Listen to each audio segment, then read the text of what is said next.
أعوذ بالله من الشيطان الرجيم. Bismillahirrahmanirrahim.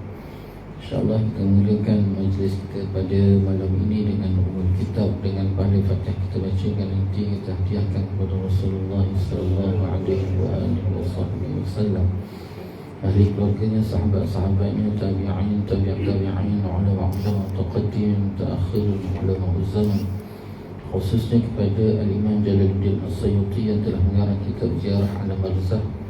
Seterusnya kita hadiahkan Al-Fatihah kepada pejuang-pejuang agama Allah Subhanahu wa ta'ala, para syuhada, terutamanya sahabat-sahabat kita yang berada di Palestin, di Mesir, di Syria, di Yaman, Selatan Tai, di Rohiyah, di Marawi, di Malaysia. Seterusnya kita hadiahkan Al-Fatihah kepada para salihin, wali-wali Allah, para muttaqin, para syakirin. Seterusnya kepada kedua ibu bapa kita, guru-guru kita, kaum keluarga kita, kaum muslimin dan muslimat. Al-Fatihah. A'udzu billahi minasyaitonir rajim. Bismillahirrahmanirrahim. Alhamdulillahi rabbil alamin. Arrahmanir rahim. Maliki yaumiddin. Iyyaka na'budu wa iyyaka nasta'in.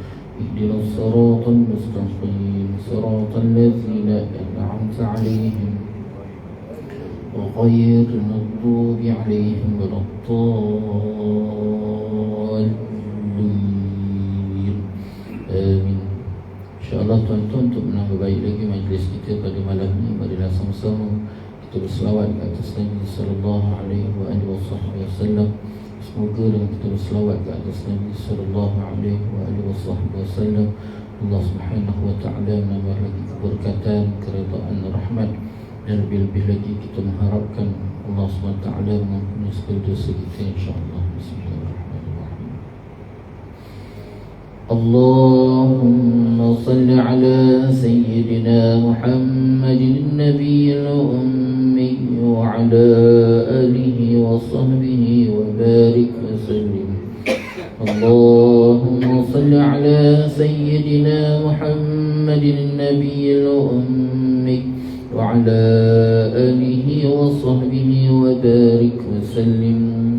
اللهم صل على سيدنا محمد النبي الأمي وعلى آله وصحبه وبارك وسلم. اللهم صل على سيدنا محمد النبي الأمي وعلى آله وصحبه وبارك وسلم. اللهم صل على سيدنا محمد النبي الأمي وعلى آله وصحبه وبارك وسلم. اللهم صل على سيدنا محمد النبي الأمي وعلى آله وصحبه وبارك وسلم. اللهم صل على سيدنا محمد النبي الأمي وعلى آله وصحبه وبارك وسلم. اللهم صل على سيدنا محمد النبي الأمي وعلى آله وصحبه وبارك وسلم. اللهم صل على سيدنا محمد النبي الأمي وعلى آله وصحبه وبارك وسلم. اللهم صل على سيدنا محمد النبي الأمي وعلى آله وصحبه وبارك وسلم. بسم الله الرحمن الرحيم. الحمد لله رب العالمين، وبه نستعين على أمور الدنيا والدين، والصلاة والسلام على سيد المرسلين خاتم النبي محمد صلى الله عليه وآله وصحبه وسلم، وعلى آله وأصحابه وتابع لهم بإحسان إلى يوم الدين. سبحانك لا علم لنا إلا ما علمتنا إنك أنت العليم الحكيم. رب اشرح لي صدري ويسر لي أمري واحلل عقدة من لساني يفقهوا قولي. رب زدنا علما وارزقنا فهما. اللهم يسر ولا تعسر. رب تمم بالخير يا فتاح يا عليم. افتح لنا فتوح العارفين. ولا حول ولا قوة إلا بالله العلي العظيم. ولا حول ولا قوة إلا بالله العلي العظيم ولا حول ولا قوة إلا بالله العلي العظيم أما بعد قال الله تعالى في القرآن العظيم أعوذ بالله من الشيطان الرجيم بسم الله الرحمن الرحيم ألم نشرح لك صدرك ووضعنا عنك وزرك الذي أنقض ظهرك ورفعنا لك ذكرك فإن مع العسر يسرا إن مع العسر يسرا فإذا فرغت فانصب وإلى ربك فارغب صدق الله العظيم. Alhamdulillah, tahun-tahunnya marilah sama-sama kita merafakkan rasa syukur kita kehadirat Allah Subhanahu wa taala. Dengan keizinan Allah Subhanahu wa taala dapat sama-sama kita bertemu dan kita bersua lagi pada malam ini, dan sama-sama kita mengharapkan semoga pertemuan kita pada malam ini Allah Subhanahu wa taala penuhkan dengan keberkatan, keridaan, rahmat, dan lebih-lebih lagi kita mengharapkan Allah Subhanahu wa taala mengampuni segala dosa kita insya-Allah. InsyaAllah kita akan sama lagi perkongsian kitab Ziarah Alam Barzakh yang telah dikarang oleh Imam Jalaluddin As-Suyuti. Pada malam ni kita sambung pada muka surat 44, tanda-tanda husnul khatimah. Muka surat 44, tanda-tanda husnul khatimah. Qala al-musannif rahimahullahu ta'ala wa nafa'ana wa iyyakum ajma'in. Syekh menyambung lagi kata-kata beliau, tanda-tanda husnul khatimah. Apakah tanda-tanda kesudahan yang baik? Husnul khatimah ni kesudahan yang baik. Kita nak tengok satu-satu jenazah tu kesudahan dia dalam keadaan kesudahan yang baik. Anas radhiyallahu anhu menuturkan bahawa Nabi sallallahu alaihi wasallam pernah bersabda, jika Allah menghendaki kebaikan bagi seseorang, dia akan memperlakukannya dengan baik. Ditanyakan bagaimana dia memperlakukannya, lalu beliau menjawab,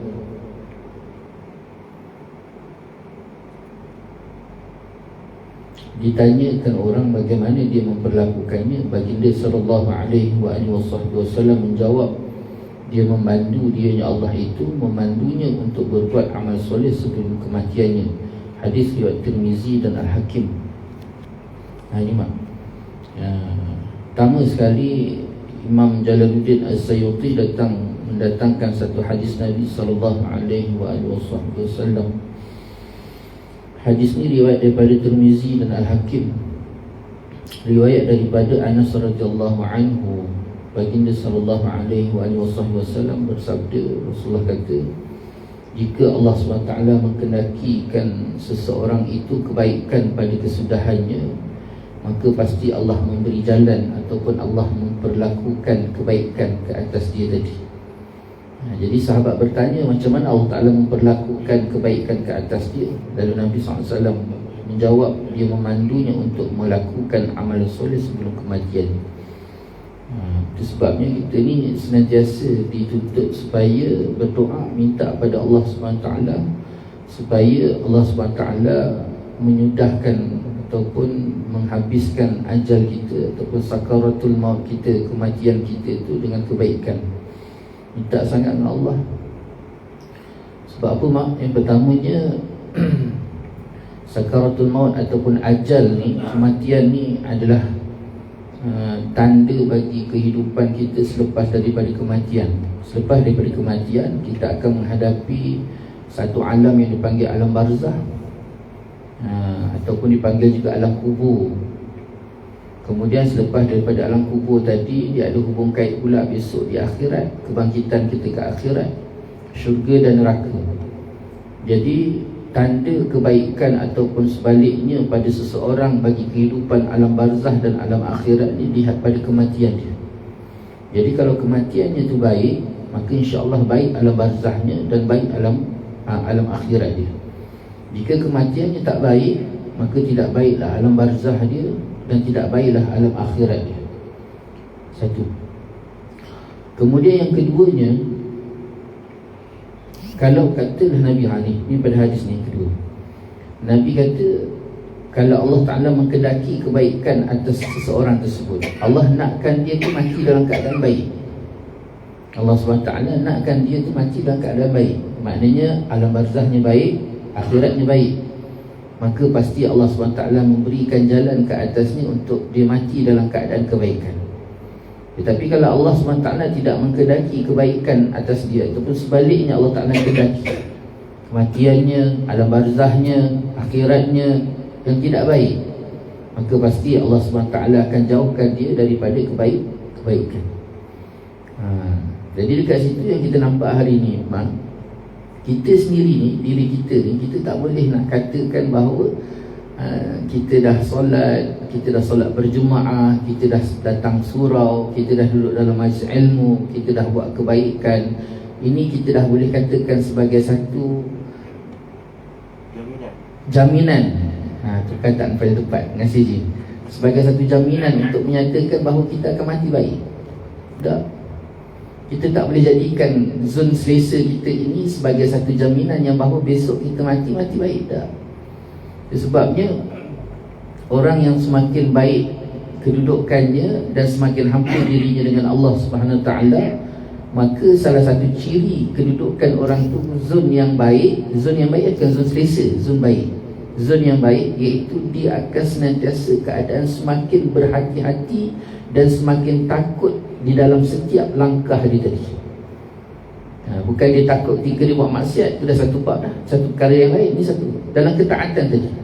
Kita nak tahu kita ni berada dalam keadaan zon baik ataupun zon tak baik. Ini bukan zon selesa, zon selesa. Sebabnya orang yang duduk atas muka bumi Allah SWT dalam keberadaan dia duduk zon selesa. Zon selesa ni apa? Zon selesa ni kita tak cerita bab maksiat, kita cerita bab taat. Dalam keadaan taat sekalipun, kalau katalah dia merasai duduk zon selesa dia dalam melaksanakan solat, dia rasa dia baik, dia rasa dia dah sempurna, dia rasa dah selesai buat kebaikan, dia rasa dia dah selesai buat ketaatan, maka itu dipanggil zon selesa. Orang duduk zon selesa ni bahaya, sangat-sangat bahaya. Kenapa mak? Takut dia rasa dia dah baik dah. Dengan rasa dia baik itulah hakikat sebenar ada perasaan kibir. Rasa dia rasa dia dah baik. Bila rasa dah baik, maka di situ ada kibir. Apa kibir? Sombong. Rasa besar diri. Kalau bahasa kita tu masuk bakul angkat sendiri. Sedangkan Nabi SAW sebut apa? Orang yang semakin hampir dirinya dengan Allah, ini tadi ni yang kata zon baik ni, dia tak duduk zon selesa, tapi dia zon baik. Apa tanda zon baik? Orang yang duduk zon baik ni, pertama sekali dia akan semakin takut pada Allah. Dia duduk dalam keadaan ketakutan. Sehingga kan Nabi SAW sebut, kau tak silap saya kata-kata Nabi, kau tak kata-kata Nabi, kata ulama. Sehingga ulama sebut apa? Orang yang bertakwa pada Allah Subhanahu Taala ni, dia hidup atas muka bumi ni mak, seperti seorang lelaki ataupun seorang wanita, seseorang yang duduk dalam satu rumah, yang mana rumah tu didapati ada seekor ular yang sangat berbisa. Itu tanda orang yang benar-benar bertakwa, dia duduk atas muka bumi Allah Subhanahu Taala. Dan dalam satu hadis Nabi kata apa? Orang yang memahami konsep kehidupan dunia, maka dia akan senantiasa berada dalam keadaan tangisan dan ketakutan. Jadi perumpamaan ulama berikan seperti seseorang yang duduk dalam rumah, tapi dalam keadaan dia rasa takut disebabkan dia dapati bahawa dalam rumah tu ada seekor ular yang sangat berbisa, tapi dia tak tahu kat mana ular tu. Nampak mak? Nampak tak perumpamaan dia? Kita duduk dalam rumah, kan?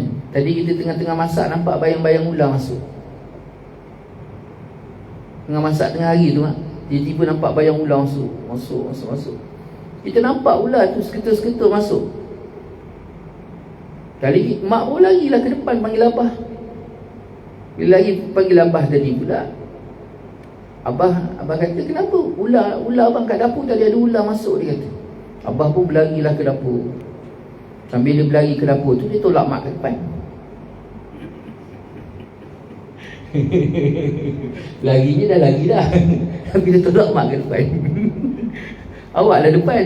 Abang lah, awak lah depan sebab awak tahu kat mana ular tu. Saya kat belakang, bukan saya takut, tapi saya nak awak tunjuk kat saya mana ular tu.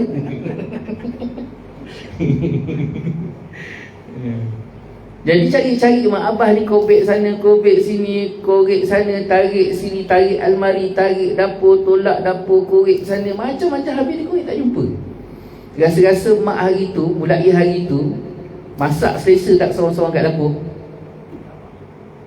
Lagi pula dapur tu pula, bawah tu kan dapur orang lama-lama, orang kampung-kampung ni kan, kat dapur dia tu kan ada kaki kan, dia ada kaki, lepas tu bawah tu kosong je.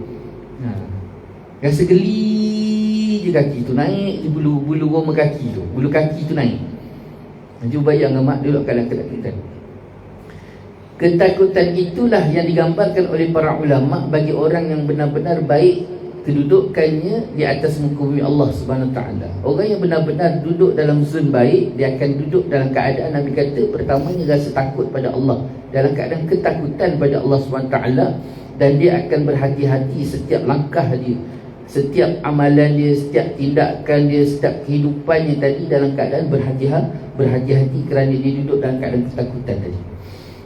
Itu orang benar-benar bertakwa. Itu sebabnya kita hidup atas muka bumi Allah SWT ni sebenarnya tidak ada istilah zon selesa. Apatah lagi selesa terhadap ibadah. Bila kita selesa terhadap ibadah kita, maknanya ibadah kita tadi ada masalah. Kerana tanda seseorang itu ibadahnya baik, ulama sebut apa? Bila jika mana seseorang itu melakukan ibadah, maka setelah dia melakukan ibadah, lebih-lebih lagi ibadah itu ibadah solat, selesai dilaksanakan solat, setelah dilaksanakan sesuatu ibadah kebaikan yang dia buat tadi, 4 perkara, 3 perkara yang dia akan dapat. Apa 3 perkara tersebut? Yang pertama, semakin baik keimanannya pada Allah Subhanahu Wa Taala. Imannya makin baik. Apa tanda seorang itu baik iman dia? Dia takkan timbul keraguan di dalam meniti kehidupan, kerana dia yakin bahawa hidupnya itu ada keterikatan dengan qada dan qadar Allah. Jadi dia tak risau rezeki dia, dia tak risau jodoh dia, dia tak risau kerja dia, dia tak risau mati dia. Ini Nabi sebut 4 perkara. Adakah 4 perkara saja? Tidak. Semuanya, kehidupan kita ni semuanya keterikatan dengan qada dan qadar. Tapi 4 perkara inilah yang senantiasa dan sering kali bermain dalam keraguan kita, dalam benak kita. Satu. Yang keduanya, ulama sebut, bila seorang tu selesai saja ibadah, perkara yang kedua dia akan dapat, iaitu dia akan semakin khauf, takut dengan Allah Subhanahu Wa Taala. Ini perasaan takut. Maknanya ibadah ni ibadah yang baik. Setelah dia melakukan ibadah tadi, dia misalnya kalau kata salat tadi, Assalamualaikum warahmatullahi, Assalamualaikum warahmatullahi, maka dia akan duduk istighfar, minta ampun pada Allah, dia bertasbih, dia bertahmid, dia bertahlil, macam-macam. Kenapa hati dia tu takut? Dan takut itulah menunjukkan bahawa ibadahnya baik. Apa tanda seorang tu takutkan Allah? Tanda seorang itu takutkan Allah, langkah hidupnya itu dalam keadaan berhati-hati. Kemudian yang ketiga dia akan dapat. Apa perkara yang ketiga?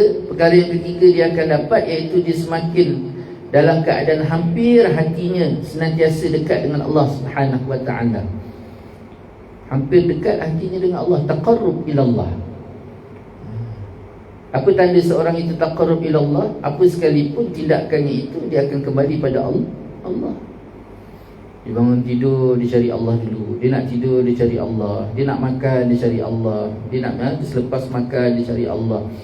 Dia nak berjalan, cari Allah. Apa sekalipun hatinya itu senantiasa mencari Allah. Dan dia tak akan buat sesuatu benda kecuali hatinya telah kembali kepada Allah Subhanahu Wa Taala. Itu dekat hatinya Allah, taqarrub ila Allah.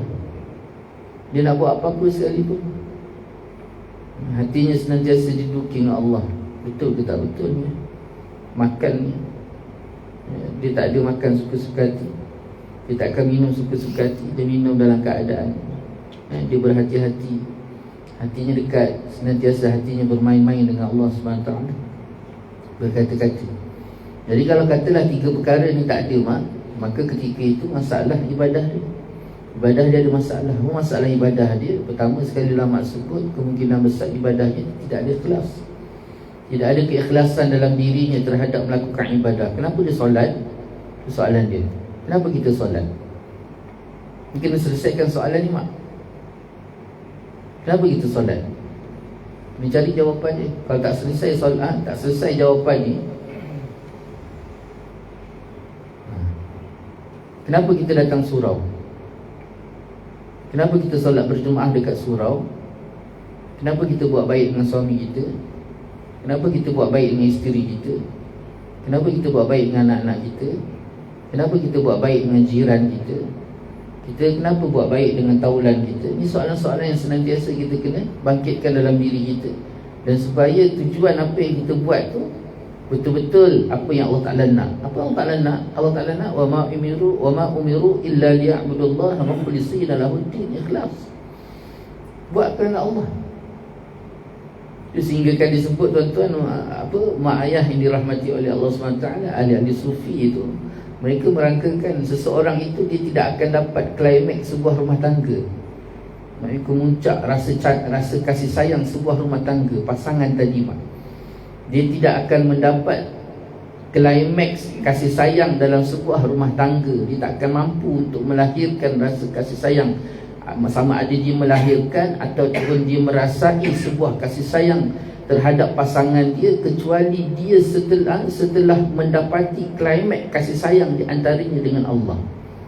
Semakin kuat kasih sayang dia dengan Allah, maka semakin kuat kasih sayang dia, hubungan kasih sayang, eratnya kasih sayang tadi dia sesama pasangan tadi. Allah erat. Kita yang jadi hambar hubungan kasih sayang kita tu kena cek balik macam mana hubungan kasih sayang kita dengan Allah. Sebab Allah sendiri yang akan eratkan, Allah yang akan pelihara kasih sayang tersebut. Saya tak pernah jumpa lagi orang yang di luar sana dia berjalan dalam keadaan pegang tangan isteri dia. Tapi biasa saya jumpa mak dengan ayah umur 70-80 balik daripada surau pegang tangan. Nampak kunci dia.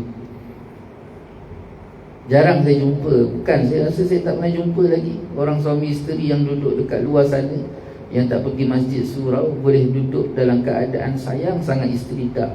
Kebanyakan yang saya jumpa orang yang sayang isteri dia, sayang suami dia, sayang pasangan dia, walaupun dah usia perkahwinan tu 40 tahun, 50 tahun, bukan cucu, cicit pun dah ada. Tapi balik surau, balik masjid pegang tangan, semuanya daripada masjid. Bukannya orang kosong-kosong yang duduk kat luar sana. Tidak. Dia jaga hak Allah, jaga kasih sayang Allah, maka Allah sendiri yang akan tambat hatinya dengan isterinya tadi. Itu dia. Itu je kunci dia. Itu sebabnya mak, dia punya tu ada hubung kait di antara kedudukan keberadaan kita di atas muka bumi Allah SWT ni, dan juga kematian kita sampailah akhirat. Jadi yang kita duduk jaga di atas muka bumi ini untuk mendapatkan rahmat Allah, kasih sayang Allah. Kita solat, puasa, zakat, haji, kita nakkan benda ni supaya timbul rasa takut, pembinaan keimanan dan keyakinan sebagai pengawasan ataupun hubungan kita dengan Allah.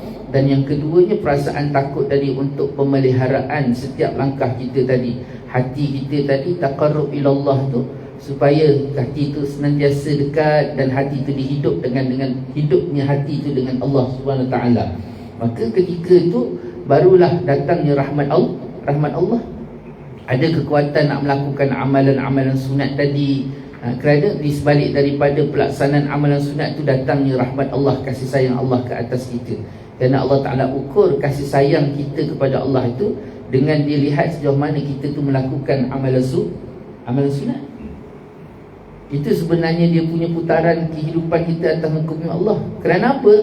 Itu dia. Sebab nanti dengan rahmat Allah kita harap-harap kesudahan kehidupan kita besok, kematian kita itu dapat husnul khatimah. Jadi penjagaan dan pemeliharaan kita ketika berada atas muka bumi ini, pertama sekali jangan kita rasakan kita duduk dengan selesa. Ini jangan. Semayangnya dah semayang, dah lega semayang. Ini maknanya ada masalah. Orang yang dah rasa lega dalam dia melaksanakan ibadah tu masalah. Dah semayang dah. Macam mana? Takutlah. Itu maknanya okey lah tu. Maknanya semakin dia semayang, semakin dia takut semayang dia tu tak diterima, dia takut semayang dia tu, solatnya tu dalam keadaan Allah Ta'ala tak suka, macam-macam. Jadi kat situ dia akan semakin kuat untuk menjaga. Tapi kena berhati-hati juga, syaitan dia akan datang daripada depan, dari belakang, dari kanan, kiri, atas, bawah, semua tu. Setiap penjuru tu akan didatangi oleh syaitan. Maksud dia tak boleh guna plan A, dia guna plan B. Tak boleh guna plan B, dia guna plan C. Dia guna plan D. Itu sebabnya manusia ni semakin hampir dia dengan Allah, maka jarum yang diguna pakai oleh syaitan untuk jadikan senjata tadi semakin halus. Ahli maksiat dah tentu dengan maksiat dia. Ahli taat, dia akan rosakkan dengan cara ketaatan. Ahli ibadah ataupun ahli taqarrub, hati yang sentiasa dekat dengan Allah, dia akan rosakkan orang tu dengan cara hati tu dekat dengan Allah. Jadi orang yang semakin hampir dengan Allah tu, maka semakin halus sangat mata jarum yang diguna pakai sebagai senjata syaitan untuk merosakkan manusia tadi. Jadi berhati-hati, sangat-sangat berhati-hati. Sebabnya semakin hati kita tu dekat dengan Allah, maka semakin berhati-hati kita, kerana ditakuti. Takut hati kita tadi, kita rasakan kita dah sekat dengan Allah, tapi hakikatnya di tengah-tengah itu ada syaitan. Amru ibn Ham menuturkan bahawa Rasulullah sallallahu alaihi wasallam telah bersabda, jika Allah mencintai seorang hamba, dia akan memberi kehormatan baginya. Bagaimana dia memberi kehormatan kepadanya? Tanya para sahabat. Lalu baginda sallallahu alaihi wasallam menjawab, dianya Allah memimpinnya untuk berbuat amal soleh ketika mendekati ajalnya, sehingga para jirannya meredainya. Itu dua kat situ tanda dia. Kalau Allah Ta'ala nak, kan Nabi kata, kalau Allah Ta'ala cintakan seseorang hamba tadi, Allah nak berikan kehormatan pada dia. Lalu sahabat bertanya, bagaimana Allah berikan kehormatan pada seseorang hamba tersebut? Lalu tidak ada penghormatan lain yang Allah Ta'ala beri kecuali kebaikan ketika amalan soleh, dan juga kebaikan ketika dia mendekati ajal. Waktu dia nak mendekati ajal tadi, Allah berikan jalan kebaikan untuk dia, supaya ajalnya tadi dalam keadaan baik, dan juga dalam keadaan, dan ketika pertama sekali Allah berikan dia jalan kebaikan untuk dia mendekati ajal tadi. Dia buat baik ketika dia nak mendekati ajal, satu. Yang keduanya, iaitu jiran, orang yang berada di sekelilingnya rasa redha, seronok dengan dia.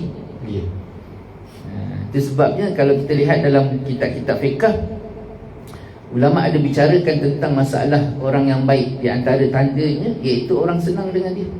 Orang senang dengan dia waktu mati. Bila mati je seorang tersebut, tidak ada kalam lain yang lahir daripada dua bibir orang sekelilingnya kecuali menceritakan kebaikan dia. Itu maknanya orang tadi orang baik, dan orang yang diredai oleh Allah SWT, orang yang dihormati. Ini bertepatan dengan apa yang Nabi SAW sebut. Bila Allah Ta'ala sayangkan seseorang tu, Nabi kata, mencintai seorang hamba, maka Allah berikan kehormatan dia, kehormatan pada dia. Sahabat bertanya, kehormatan yang bagaimana Rasulullah? Allah Ta'ala, Nabi SAW sebut, yang pertamanya Allah berikan jalan kebaikan untuknya ketika menghadapi sakarat, dan juga dalam keadaan orang sekeliling dia, jiran-jirannya tadi, menguturkan kebaikan kepada dia, merasa selesa, rasa baik, tak ada rasa tak puas hati. Itu sebab baik-baik. Jadi kita tu berbaik-baik dengan jiran, jangan sampai jiran tu rasa persepsi buruk. Kita dilarang daripada buat baik, kita dilarang daripada melakukan kejahatan. Kita dilarang daripada melakukan kejahatan, dan kita dilarang daripada menjadi sebab kepada orang lain buat jahat. Kita dilarang buat jahat, contoh ayat dia. Kita dilarang buat jahat, dan kita dilarang menjadi sebab kepada orang lain buat jahat. Betul kan? Kita diperintah supaya buat baik, dan kita dituntut supaya menjadi sebab kepada orang lain buat baik. Faham ayat tu, Mak? Kita jangan buat tak baik dan menjadi sebab kepada, dan juga menjadi sebab kepada orang lain tak buat baik. Contohnya apa, Mak? Contohnya kita tak buat baik. Kan selalu kita dengar, saya tak pernah buat tak baik ke orang. Tapi kenapa orang sihir saya? Pernah dengar ayat tu, Mak? Saya ni tak pernah dengki dengan orang. Saya tak pernah pun dengki dengan orang. Saya tak pernah menyakiti hati orang. Saya tak pernah buat tak baik ke orang, tapi orang asyik dengki je dengan saya. Habis dah kau pakai gelang sampai ke lengan, pangkal lengan tu, pergi pusing kampung. Memanglah suka hati kau beli gelang emas tu, kau punya duit, lagi kau toke besar. Tapi kau menjadikan sebab orang lain rasa dengki.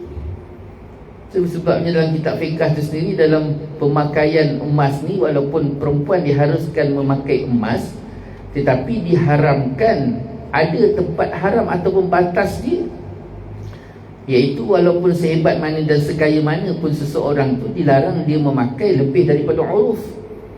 Apa yang dikatakan uruf, mak? Katalah kampung ni nama apa ni? Kampung Ijuk.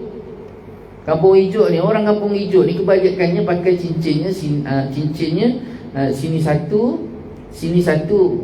gelang satu, rantai satu. Selesai. Kan, itu kebiasaan. Kampung Ijuk ni contoh. Jadi dia datang mentang-mentang lah suami dia baru dapat projek apa tu? Korek parit. Bukan korek parit. Bukan korek, ni apa ni? Bukan, nantilah dulu. Lombong emas. Mentang-mentang lah suami baru dapat projek lombong emas. Jadi pakai emasnya pun dari sini, daripada sini sampai sini. Kemudian dari sini sampai sini. Jalannya pun kira. Goyang-goyang. Kaki belum. Itu belum kaki lagi. Belum kaki lagi, pakai kaki sampai lutut. Jalan pusing kampung. Orang lain naik motor, dia jalan kaki. Jalan. Boleh tak? Banyak emasnya. Tak apa. Suami saya kan toke emas. Korek apa? Lombong emas, dia kata. Boleh tak? Boleh, mak. Haram hukum dia. Walaupun suami dia lombong emas sekalipun, haram hukum dia. Kaya semacam mana kemampuan dia, pemakaian kita bukan atas kemampuan, tetapi dilihat pada uruf. Ini yang dikatakan tadi, dilarang buat jahat dan dilarang kita menjadi sebab kepada orang lain buat jahat. Saya tak pernah menyakiti orang. Habis yang kau pusing kampung dengan bawa emas macam kedai emas bergerak tu, memang padanlah kena rompak, padanlah kena sihir. Memang afdal kena sihir. Seafdal kena sihir orang macam tu. Yang tu memang sepatutnya. Ini dia. Nabi SAW sebut dua. Jiran redha pada dia dan Allah memberi jalan ke atasnya untuk melakukan kebaikan, dan akhirnya dia mendapat kebaikan ketika kematian. Macam contoh, mak. Contohnya apa? Contoh dua kisah yang diceritakan oleh Nabi SAW. Satu kisah yang Nabi sendiri cerita, Nabi kata apa? Seorang perempuan pelacur, ingat tak? Kan hidupnya tu dihabisi dengan masanya melacur. Tapi disebabkan Allah Ta'ala menghendaki kebaikan atasnya, lalu ketika waktu dia pulang, dia turun dalam satu perigi, dia ambil air tadi, dia nak minum. Tiba-tiba lalu seekor anjing dalam keadaan lidahnya terjelir-jelir. Jadi perempuan tadi yang nak minum tak jadi minum, dia terus bagi airnya minum pada seekor anjingnya tadi. Sampailah air tadi habis diminum oleh anjing tadi, dia pun pasang balik kasut dia terus bingkas, bangun dan terus berjalan. Belum sampai 2-3 tapak, tiba-tiba jatuh, dia mati. Perempuan tadi mati. Lalu para malaikat datang, Allah perintahkan supaya malaikat ambil wanita tadi, masukkan ke dalam syurga. Malaikat bertanya, wahai Allah, kenapa nak dimasukkan dalam syurga sedangkan wanita tadi adalah ahli maksiat, pelacur?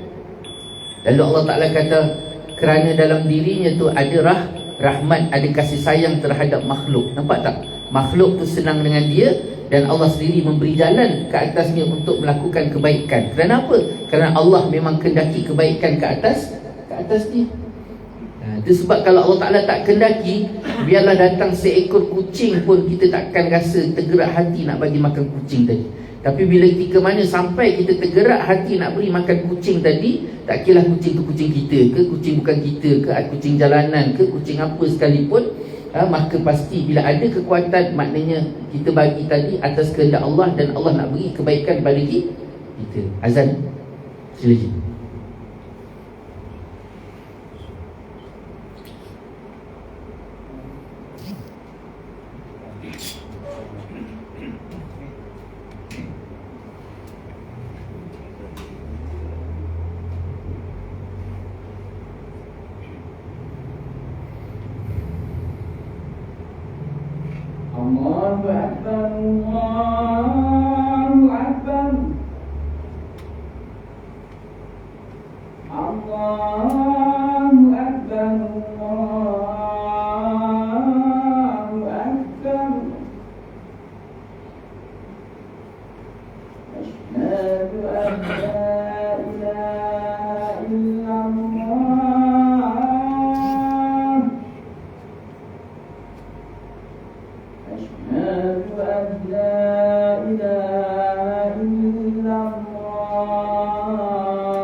Jadi itu sebuah kisah.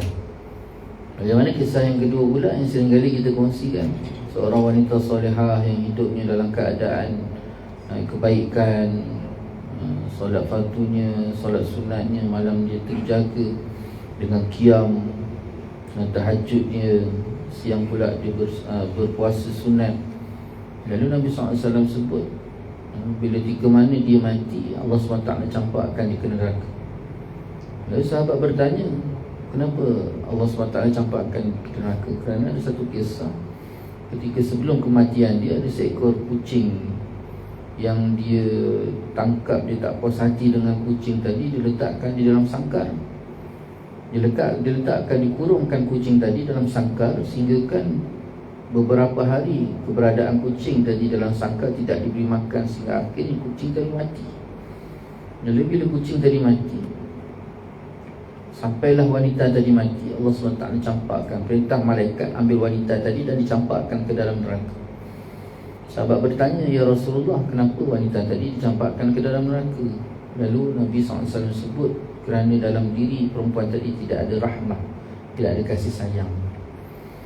Ini salah satu contoh juga bagaimana Allah Ta'ala mengkedakikan keburukan ke atas seseorang tu. Kalau Allah Ta'ala nakkan kebaikan, pasti Allah beri jalan untuk kebaikan. Kalau Allah Ta'ala nakkan keburukan, maka keburukan jalan tu pasti Allah Ta'ala beri.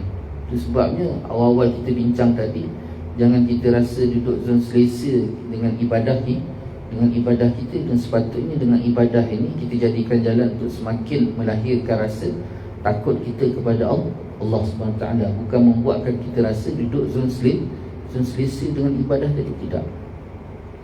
Dalam sebuah hadis marfu', Sayyidatina Aisyah radhiyallahu anha meriwayatkan bahawa Rasulullah sallallahu alaihi wasallam bersabda sebagaimana berikut, jika Allah SWT, Nabi kata, jika Allah SWT mengkehendaki kebaikan bagi seseorang hamba, Dia akan mengirimkan beberapa malaikat kepadanya supaya sebelum kematiannya. Allah akan mengirimkan beberapa malaikat kepadanya sebelum kematiannya, yang akan meluruskannya sehingga dia meninggal dalam keadaan sebaik-baik keadaan.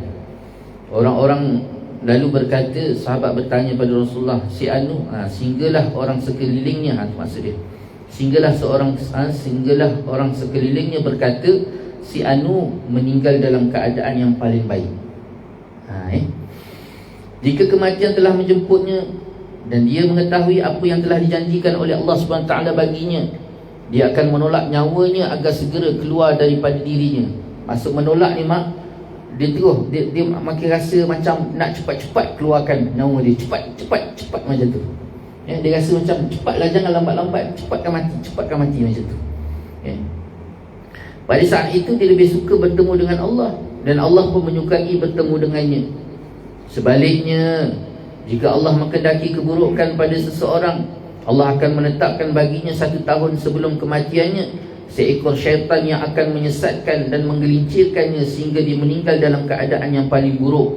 Sehingga kan orang sekeliling berkata, si Anu telah meninggal dalam keadaan yang paling buruk. Jika kematiannya menjemputnya dan dia mengetahui apa yang telah dijanjikan Allah baginya, dia akan berusaha mengembalikan nyawanya dan tidak menginginkan nyawanya itu terlepas daripadanya. Pada saat itu dia sangat suka bertemu dengan Allah. Pada saat itu dia sangat tidak suka bertemu dengan Allah, dan Allah pun tidak suka bertemu dengannya. Bagi orang yang jahat ni pula, dia kalau boleh nyawa tu jangan keluar. Dia pertahan, aku tak nak mati, jangan aku tak nak mati. Kalau boleh dia tak nak keluarkan nyawa tu.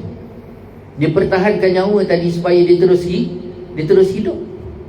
Ni bagi orang yang su'ul khatimah. Bagi orang yang husnul khatimah tu, nak dipercepat-cepatkan, cepatlah nyawa tu, cepatlah mati. Kenapa? Kerana dengan mati tadilah menjadi jalan untuk didapat bertemu dengan Allah SWT. Tak sabar-sabar dia nak bertemu dengan Allah Subhanahu wa ta'ala. Ini berbeza dua keadaan bagaimana Nabi SAW ceritakan, diriwayatkan oleh Sayyidatina Aisyah radhiyallahu anha. Sayyidatina Aisyah kata, Nabi SAW kata, jika Allah Ta'ala menghendaki kebaikan pada seorang hamba tadi, maka Allah Ta'ala akan datangkan beberapa malaikat sebelum kematiannya, yang mana malaikat tadi kerjanya untuk meluruskan balik jalan dia. Jadi mana yang kurang, mana yang timpang, mana yang tak berapa baik daripada segi akidah dia, baik daripada segi hubungan dia dengan Allah, baik daripada segi amalan dia, maka para malaikat tadi kerjanya ialah meluruskan balik mana kekurangan-kekurangan ataupun ketimpangan-ketimpangan yang berlaku pada dirinya tadi, perjalanan kehidupan dia, supaya dia berjalan dalam keadaan baik. Sampailah tahap bila jika mana dia mati, orang sekeliling dia akan mengatakan bahawa memang patutlah dia mati dalam keadaan baik, kerana orang nampak dia baik. Jadi orang yang macam ni pula, Sayyidina Aisyah, Nabi SAW kata, orang yang macam ni bila dia mati sahaja ketika itu, nyawa waktu nak dikeluarkan tadi, maka dipercepat-cepatkan, cepatlah keluar. Dia tak nak lama-lama sangat sakaratul maut tu, lambat. Kenapa? Kerana dia tak tahan lagi nak bertemu dengan Allah Subhanahu wa ta'ala. Tapi berbeza dengan orang yang tak baik. Orang yang tak baik ni pula, kalau Allah Ta'ala tidak menghendaki kebaikan atas dia, maknanya Allah Ta'ala menghendaki keburukan. Bila Allah menghendaki keburukan ke atas seseorang tersebut, maka Nabi kata apa? Setahun sebelum tu Allah Ta'ala datangkan syaitan. Setahun sebelum tu Allah Ta'ala datangkan syaitan untuk merosakkan segala langkah dia dan kehidupannya tadi. Maknanya Allah Ta'ala letak. Sampailah bila ketika mana dia mati, orang sekeliling kata apa? Memang patutlah dia mati dalam keadaan jahat. Bawa orang tengok, setahun orang tengok dia buat apa ni? Yang kadang-kadang kita tengok, perasan tak mak, orang tua-tua dulu kan, dalam 40 hari tu kan memang berulang alik. Kita ni kan 40 hari sebelum kematian tu kan berulang alik malaikat maut tu bertemu dengan kita. Sebab dia memang nak kenalan betul. Dia nak tengok amalan kita, dia nak tengok tingkah laku kita, dia nak tengok tindakan kita, dia nak tengok kehidupan kita. Bila sampai masa dia nak cabut nyawa kita tu, memang dia pasti inilah orang dia. Dia akan datang mengikut apa yang Allah Ta'ala perintah ke atasnya untuk melayani kita tadi. Kalau baik, baiklah layanan dia. Kalau tak baik, tak baiklah layanan dia. Jadi 40 hari tu. Yang biasa orang tua-tua dulu kata apa mak? Ni buang tebiat nak mati ke ni? Tu kan biasa dengar ayat tu mak. Kan orang dulu kata ni buang tebiat nak mati. Kali betul-betul mati, lalu isteri dan anak-anak orang sekeliling kau akan bercakap, padalah sebulan 2 ni lain macam sangat. Padahal orang kenal dia Tangkai Jering. Kampung tu orang panggil Haji Tangkai Jering. Kampung tu orang kenal dia Haji Tangkai Jering. Dia pun buat selamba je. Tangkai jering ke, tangkai ke, kira apa aku. Kan, memang. Tapi 3-4 bulan sebelum dia mati tu, kan, berulang alik dia ke surau jumpa imam, dia belanja makan, dia sponsor kami malam Jumaat, dia bagi tu, dia bagi ni, dah habis-habis. Tanah yang selama ni jering-jering dia tu, semua diwakafkan untuk tahfiz, diwakafkan untuk orang kampung, orang tak ada rumah, dia buatkan rumah. Baik sangat, habis harta dia semua sekali. Allah bagi jalan pada dia. Daripada dulu orang kenal dia tu sebagai Haji Tangkai Jering, sebelum dia mati tadi berubah habis. Kenapa ni Nabi kata ni? Allah datangkan 4 orang malaikat untuk mendampingi dia supaya memperbaiki balik segala amalan dia. Kenapa? Kerana Allah nakkan kesudahan hidupnya dengan kebaikan. Yang selalu kita dengar tu, orang tu biar nak mati ke orang tua ni, kan? Biasa kita dengar. Tapi kalau Allah Ta'ala tak nak kebaikan ke atas dia, maka sebaliknya, biarlah baik macam mana. Yang kadang-kadang kita jumpa orang tu, kan, haji dah haji tapi jumpa kat karaoke, kan, dengan cerita tu kan, selama ni pergi masjid, pergi surau, dekat-dekat nak mati pergi karaoke, di dangdut mak, pening kepala anak isteri dia. Dulu okey, kali dekat-dekat mati tu dia orang jumpa pergi dangdut. Karaoke satu hal, dangdut mak, itu baik-baik. Sebab apa? Setahun tu memang janji Nabi, Allah Ta'ala tidak menghendaki kebaikan atas seorang dan benarkan keburukan. Maka setahun tu Allah Ta'ala datangkan syaitan yang merosakkan, yang dia buat benda pelik-pelik, berlawanan dengan apa yang Allah Ta'ala kehendak. Ini dia hadis riwayat Ibnu Abi Ad-Dunya. Mengenai pengertian hadis ini, penulis buku Al-Ifsah mengatakan, ketahuilah bahawa keluarnya nyawa pada saat malaikat maut memanggilnya adalah mirip dengan seruan pawang ular daripada lubang persembunyiannya. Keluarnya 2 jasad pada saat seruan adalah sama. Seorang mukmin pada saat itu akan berusaha mengeluarkan nyawanya, sedangkan orang kafir akan berusaha menahan nyawanya. Jadi dalam kitab Al-Ifsah mengatakan bahawa ketika malaikat maut nak mencabut nyawa seseorang itu, sama seperti seorang pawang yang keluarkan ular daripada lubang persembunyian. Jadi ada bunyi, maksud pawang keluarkan tu, dia ada menggunakan bunyi dia tu. Ini yang bunyi tu buat kita takut tu mak. Yang waktu kadang-kadang kita sakarat tadi tu, suasana dia tu bising. Itu sebenarnya hakikat. Suasana tu sangat bising sangat. Itu yang membuatkan kita makin takut. Sebenarnya bising tu apa mak? Bising tu adalah bising kedatangan malaikat maut. Kalau katalah orang tu orang yang baik, maka dia datang bising tadi, dia datang dalam keadaan memberikan ketenangan kepada kita. Sebab ni sifat sakarat ni. Suasana sakarat ni sifat dia tu mak, ialah bising dan menakutkan. Itu sifat dia. Itu sebabnya Nabi SAW sendiri pun wafat dalam keadaan takut, seram, takut dan juga sakit. Rasulullah sendiri wafat tu dalam keadaan takut, kerana sifat mati tu, dia setiap apa sekalipun benda mak, sesuatu yang Allah Ta'ala jadikan tu ada sifat dia, ada tanda-tanda dia. Dunia ni Allah Ta'ala jadikan tandanya ataupun sifat dunia ni lalai. Jadi kalau kita hidup atas dunia ni, saya start lahir sampailah sekarang hati saya senantiasa bersama dengan Allah, maknanya dia bukan duduk atas dunia mak. Maknanya dia bukan duduk atas dunia. Kerana sifat dunia ni dia lalai. Pasti ada satu ketika, saat, detik manusia tu lalai. Penting tak lalai? Penting. Sebab ulama tasawuf kata apa? Kalau tidak ada kelalaian tadi, dan manusia tadi tak lalai, tak ada lalai, manusia tadi tak lalai, maka ketika itu dia tidak ada mujahadah untuk dia kembali kepada Allah. Kerana nilaian Allah SWT terhadap seseorang hamba tu bukan melihat hamba tu senantiasa ingat Allah, tak. Tetapi Allah Ta'ala nak tengok hamba tadi sejauh mana kesungguhan dia, mujahadah, kesungguhan dia tadi untuk kembali kepada Allah. Itulah yang menjadi nilaian Allah. Bukannya Allah Ta'ala nilai, hamba dia baik, puasa sunatnya baik, lancar, solat malamnya lancar, baca Qurannya lancar. Tak. Itu bukan ukuran. Yang ukurnya tadi, nak bangun malamnya susah, dia menggeliat, menggelupuh, berguling apa semua sekali, tolak lutut, tolak pinggang, picit sana, picit sini, habis picit. maka akhirnya dia bangun dengan kesusahan dan mujahadah. Itulah yang menjadi kiraan nilaian pada pandangan Allah Subhanahu wa ta'ala. Ini dia. Jadi sifat mati tadi tu menakutkan, sakarat tadi menakutkan, dan dia bunyi bising sangat. Dan kedatangan malaikat maut itu, dia akan memberikan kata-kata apa panggil? Kata-kata apa? Kalau budak kecil menangis tu, kita pujuk. Malaikat maut tu dia akan memujuk. Kalau orang tu orang baik. Dan kalau orang tu orang tak baik, memang Allah Ta'ala tak nak kebaikan ke atas dia, maka dia datang tu semakin menakut-nakutkan lagi, semakin digertak-gertaknya lagi.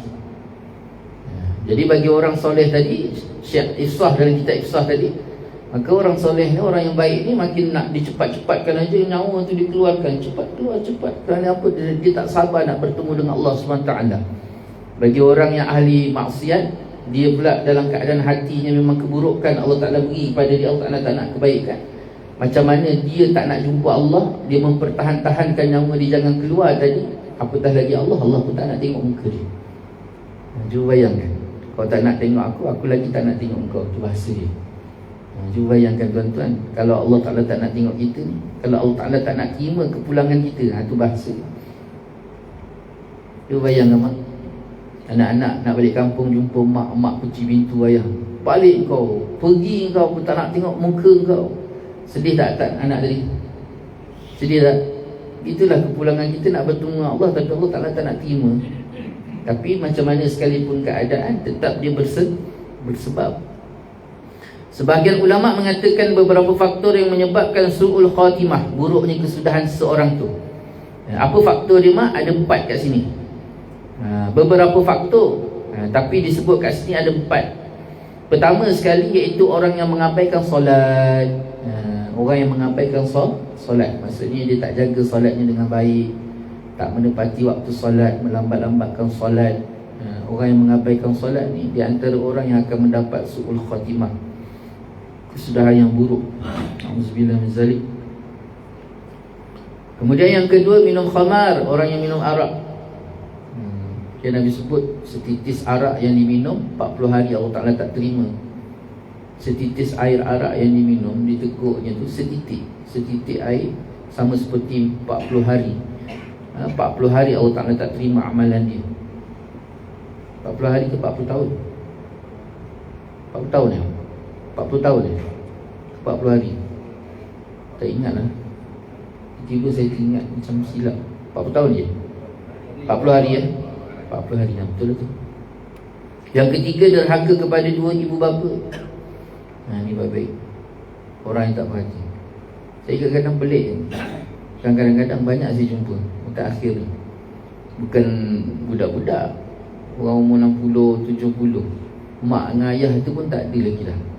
Dia boleh kata apa, ustaz saya ni ada tak puas hati lah dengan mak ayah saya. Dia bayangkan anak tak puas hati dengan mak ayah.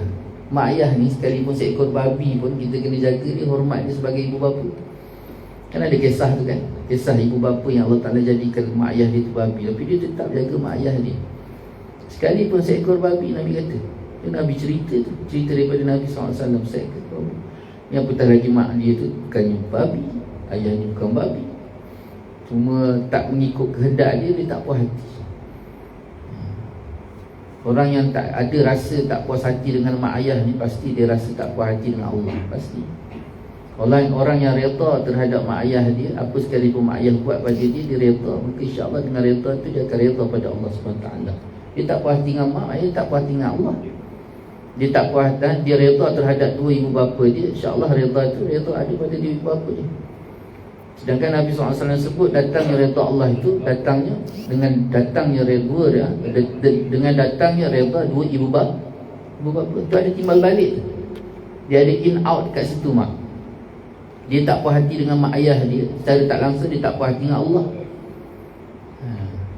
Dia reda terhadap 2 ibu bapa dia, insya-Allah dengan reda itulah dia reda pada Allah. Dan kita hidup ni berjalan dalam keadaan mengharapkan reda Allah. Dan reda Allah ni pula jelas Nabi sebut reda Allah ni akan datang dengan datangnya reda 2 ibu bapa. Itu ada imbal balik tu. Dan di sini Syekh kata apa? Salah satu yang ketiganya, seseorang itu mendapat su'ul khatimah, buruk kesudahannya, iaitu dia derhaka terhadap dua ibu bapa dia. Dan yang keempat iaitu menyakiti kaum muslimin. Menyakiti ni apa, Mak?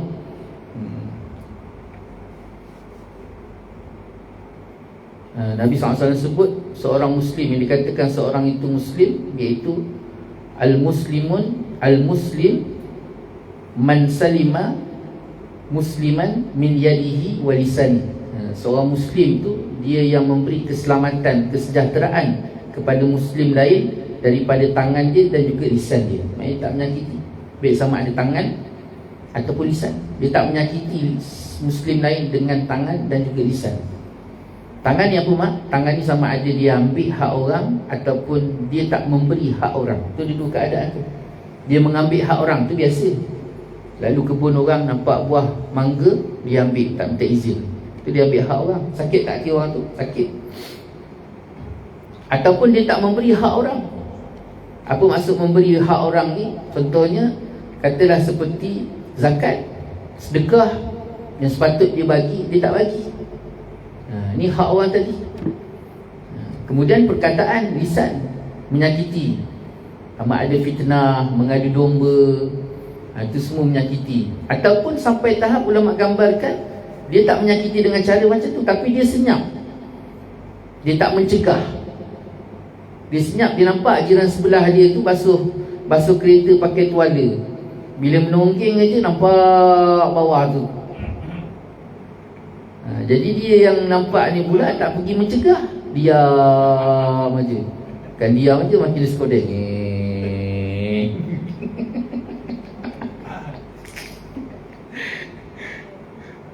Yang skodeng tu, Mak, satu dosa. Yang diam tu satu dosa lain-lain. Jadi bukan kata menyakiti dengan lisan ni hanya semata-mata dia mengata, mengumpat, mengeji, memfitnah tu saja. Sampaikan dia diam pun. Diam terhadap sesuatu benda yang sepatut dia memperingatkan, dia menegur, dia menasihati, dia diam, dia tak tegur, dia tak nasihat, itu pun dikata menyakiti.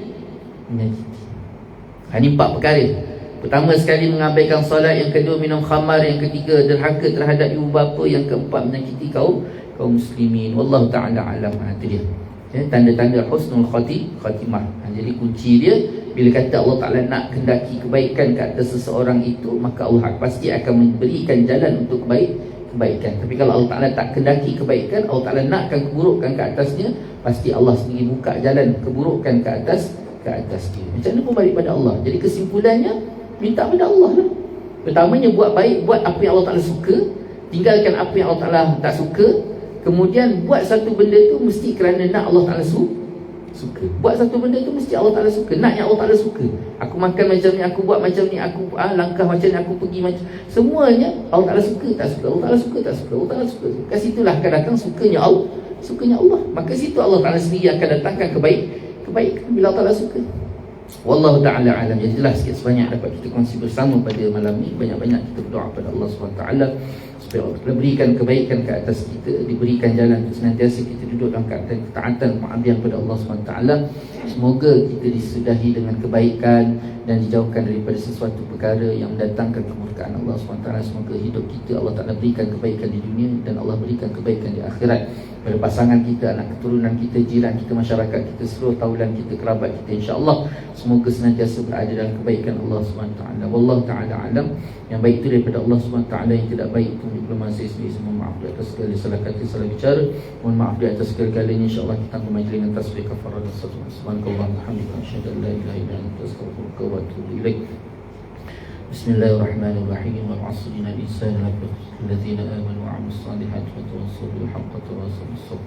A'udzu billahi minasyaitonir rajim. Bismillahirrahmanirrahim. Alhamdulillahi rabbil alamin. Wassallallahu ala sayyidina Muhammad wa ala alihi wa sahbihi wa baraka wa sallam. Allahumma rabbana zalamna anfusana wa illam taghfir lana wa tarhamna lanakunanna minal khasirin. Rabbana hab lana min azwajina وذرياتنا قرة أعين واجعلنا للمتقين إماما ربنا لا تزغ قلوبنا بعد إذ هديتنا وهب لنا من لدنك رحمة إنك أنت الوهاب ربنا آتنا في الدنيا حسنة وفي الآخرة حسنة وقنا عذاب النار صلى الله على سيدنا محمد وعلى آله وصحبه وبارك وسلم الحمد لله رب العالمين تقبل الله منكم وبالله التوفيق والسلام عليكم ورحمة الله تعالى وبركاته.